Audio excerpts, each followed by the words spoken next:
Tout le monde cherche la caméra parfaite, la perle rare, celle qui va répondre à tous tes besoins, celle qui fera tout ce que tu veux. Je vais te la présenter dans cette vidéo. C'est peut-être pas ce à quoi tu t'attends, mais je vais te la présenter dans cette vidéo. Salut, moi c'est Adrien. J'utilise ma caméra pour pouvoir voyager à travers le monde et vivre de ma passion. Laisse-moi te partager mes aventures, mes conseils pour te permettre à toi aussi de vivre la vie de tes rêves.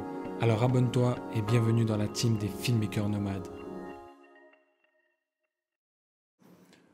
Le message que je reçois le plus souvent, et même le message qu'on voit le plus souvent dans les commentaires YouTube, dans les groupes Facebook, dans tout ce qui touche un peu à la vidéo, quelle caméra choisir? Qu'est-ce que tu penses du GH5? Qu'est-ce que tu penses de la 7 III? Qu'est-ce que tu penses du Canon? Qu'est-ce que tu penses de la 6600? Qu'est-ce que tu penses de ci? Qu'est-ce que tu penses de ça? Toutes ces questions ressortent sans arrêt. Alors forcément, on est tous passés par là. Moi, je me souviens qu'à mes débuts, j'allais spammer des créateurs, des commentaires sur YouTube, etc. en disant « Qu'est-ce que tu penses du G80 ? Qu'est-ce que tu penses du G7 ? Plutôt cette caméra ou cette caméra ?» Enfin bref, c'est normal, on est tous passés par là. Mais après plus de 3 ans de pratique dans la vidéo, dans l'achat très régulier de matériel, j'ai enfin trouvé cette caméra et je vais te la présenter tout de suite. Ceci est la meilleure caméra. Elle ne veut pas tenir. Ceci est la meilleure caméra. Ceci est aussi la meilleure caméra. Ça aussi, c'est la meilleure caméra. Ça, c'est aussi la meilleure des caméras. Et bien évidemment, ceci est aussi la meilleure caméra. Alors, avant de quitter cette vidéo et de venir m'insulter dans les commentaires parce que j'ai fait une vidéo putaclic, laisse-moi quelques minutes pour m'expliquer.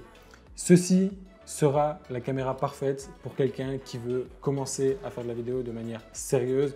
C'est un GH4, donc c'est quelque chose de correct, tu peux faire quelque chose de correct avec, qui est relativement peu cher parce que c'est du capteur micro 4 tiers. Donc si jamais tu ne le sais pas, des caméras au capteur micro 4 tiers vont être moins chers et les objectifs vont être moins chers aussi que des appareils plein format, comme par exemple cet A7 II. A7 II, donc, qui est un boîtier avec un capteur plein format, donc qui va coûter plus cher, mais qui va forcément être de meilleure qualité. L'A7 II est connu, avec l'A7 III qui est en train de me filmer, connu pour être orienté photo et vidéo. Donc ça va être pour quelqu'un qui veut faire de la photo et de la vidéo de manière déjà professionnelle.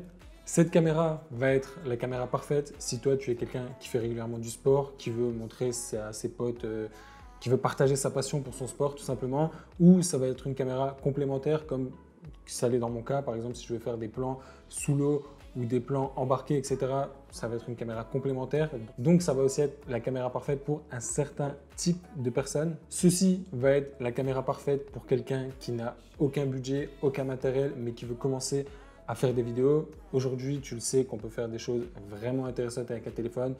Évidemment, ça ne vaudra jamais un boîtier de ce type-là parce que tu ne peux pas changer d'objectif, parce que la plage dynamique va être super faible. Mais je t'assure que, enfin je sais pas, maintenant par exemple, il y en a qui veulent faire des vidéos YouTube et qui cherchent absolument la meilleure caméra. Je t'assure qu'il y a des personnes qui ont gagné plus de 2000, 3000 abonnés avec des vidéos faites au téléphone. Donc ceci va être la caméra parfaite pour quelqu'un qui veut débuter, qui n'a pas du tout de budget, mais qui veut commencer à faire des vidéos. Tu achètes un petit stabilisateur à la main comme un Osmo Mobile et tu commenceras déjà à faire des vidéos. Cette caméra, bon, ce drone va être la caméra, ça reste une caméra, ça va être la caméra parfaite pour quelqu'un qui veut dynamiser ses montages, ajouter de la variété de plans, pouvoir approfondir son storytelling parce que, je ne sais pas, au début de la vidéo, avec un plan drone, tu peux tout de suite faire comprendre au spectateur où tu te trouves. Donc, tu peux augmenter ton storytelling, tu peux varier tes images, tu peux dynamiser ton montage tout simplement. Je pense que tu as compris où je voulais en venir. Il n'existe pas de caméra parfaite. Il existe des caméras qui vont répondre à des besoins différents. Il n'existe pas de caméra parfaite, il y a juste des caméras qui vont répondre à des besoins différents. Il faut vraiment que tu comprennes ça. Cette caméra va être parfaite pour un utilisateur, tandis que cette caméra va être parfaite pour un autre. Cette caméra va être parfaite pour le gars qui fait du VTT, de la descente, etc. Enfin voilà, tu peux pas te mettre ça sur ton casque quand tu fais du vélo par exemple. Celle-là, oui, donc forcément, celle-là n'est pas meilleure que celle-là, mais celle-là n'est pas meilleure que celle-là non plus.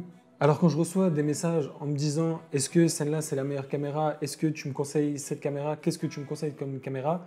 Je ne peux pas te répondre de manière objective si tu ne me dis pas ton budget, tes besoins, les utilisations que tu vas avoir. C'est impossible en fait parce que je ne peux pas te dire « Cette caméra elle est bien ». Non, ça serait te mentir parce que je ne connais pas tes besoins, je ne connais pas ton budget. C'est des choses à prendre en compte. Alors, Mon ami, s'il te plaît, arrête de chercher la caméra parfaite, elle n'existe pas. Par contre, ce que tu peux faire, c'est chercher à comprendre et à cibler tes besoins. Parce que si tu comprends tes besoins, que tu as une méthode pour lister ces différents besoins, tu vas pouvoir prendre toutes les caméras qui t'intéressent et une fois qu'une caméra ne répondra pas à tes besoins, tu pourras l'enlever. Mais encore pour ça, il faut pouvoir réussir à trouver et à cibler ses besoins. Mais ça, je t'en parlerai dans une prochaine vidéo. Demain, je te ferai une petite vidéo suite à celle-là. Ça sera sur les 5 erreurs qu'on fait de manière générale quand on investit dans du matériel. Donc, si tu ne veux pas louper cette vidéo, je t'invite à t'abonner, à mettre la petite cloche. Et je te dis à demain pour la prochaine vidéo. Ciao! Merci d'avoir regardé cette vidéo jusqu'à la fin. Si tu veux continuer à suivre mes aventures, je t'invite à me suivre sur Instagram pour du contenu et des conseils quotidiens. Et surtout, n'oublie pas, la liberté est un choix.